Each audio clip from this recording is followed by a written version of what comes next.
जो borstal jail थी, ये किस जेल में थे? ये थे लाहौर सेंट्रल जेल में। कहां? लाहौर सेंट्रल जेल में। और बच्चे, ये बात मैं आपको बता रहा था कि इनके पिता पहुंचे इनके अंतिम समय में, तो इनको अभी इन पर मुकदमा चल रहा था अब से पहले सेंट्रल असेंबली कांड का, और बाद में जो सजा हुई है, इनको याद रख लेना, वो सैंडर्स हत्याकांड के लिए इनको सजा हुई। भगत सिंह का मशहूर स्लोगन था क्या? मेरा रंग दे बसंती चोला, मेरा रंग दे बसंती चोला, माय रंग दे बसंती चोला, जिस चोले को पहन शिवाजी खेले अपनी जान पे, जिस चोले को पहन शिवाजी खेले अपनी जान पे, जिसे पहन झांसी की रानी मिट गई अपनी आन पे, आज उसी को पहन के निकला हम मस्तों का टोला, मेरा रंग दे बसंती चोला। तो मतलब ये जुनून है देश के लिए। एक व्यक्ति मतलब खुद को मिटाने पर तुला हुआ है, किस बात के लिए? देश के लिए। किसके लिए? देश के लिए, कि देश बचना चाहिए। और फांसी की तिथि जो 24 मार्च थी, उससे पहले अंग्रेजी सरकार ने आनन फानन में एक दिन पहले फांसी दे दी 23 मार्च को। और किस लिए? क्योंकि इन लोगों को पता था लाहौर सेंट्रल जेल में भीड़ उग्र हो सकती है, कभी भी आकर के भीड़ इसको तोड़ सकती है।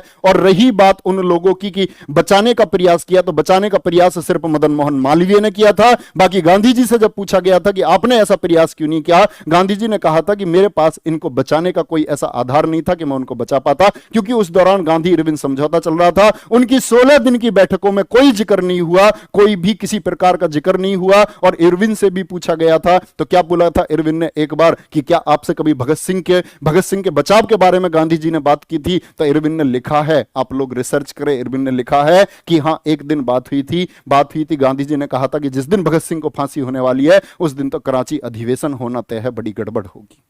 तो ठीक है, बाकी सब लोगों की विचारधारा अपनी अपनी अलग अलग विचारधाराएं हैं। महात्मा गांधी जी को आप राष्ट्रपिता कहते हैं, मैं इसी बात को कहता हूं कि इनका सम्मान हम लोगों को 23 मार्च को ही क्यों याद आता है। बच्चे, दिल में अगर आप सच्चे देश के नागरिक हैं तो हमेशा जागृत रहिए। और वही वाली बात है, गांधी जी तुम नोटों दे विच हंसदे हो और हमारे दिल विच भगत सिंह तुम बसदे हो। बोलो, हमारे दिल विच भगत सिंह तुम बसदे हो। और बच्चे, वो जो ये डिजर्व करते हैं ना, राष्ट्रपुत्र, एक राष्ट्रपुत्र नहीं है, देश में हजारों राष्ट्रपुत्र हैं और एक पुत्र नहीं होता, पुत्र हजारों हो सकते हैं। तो भगत सिंह जी को हम राष्ट्रपुत्र के लिए कवायद करेंगे। और सारे बच्चे, सारे के सारे बच्चों का मैं कमेंट चाहता हूं, आप लोगों की क्या राय है? क्या भगत सिंह जी को हमें राष्ट्रपुत्र बोलना चाहिए? अगर 2 अक्टूबर राष्ट्रीय पर्व हो सकता है, 2 अक्टूबर गांधी जी का जन्मदिन, नो डाउट बिल्कुल हो सकता है राष्ट्रीय पर्व, तो भैया 23 मार्च भी एक नेशनल हॉलीडे हो सकता है। ये क्यों नहीं है? क्यों हम लोगों ने इनको नकार दिया? इन सरकारों ने क्यों नकार दिया?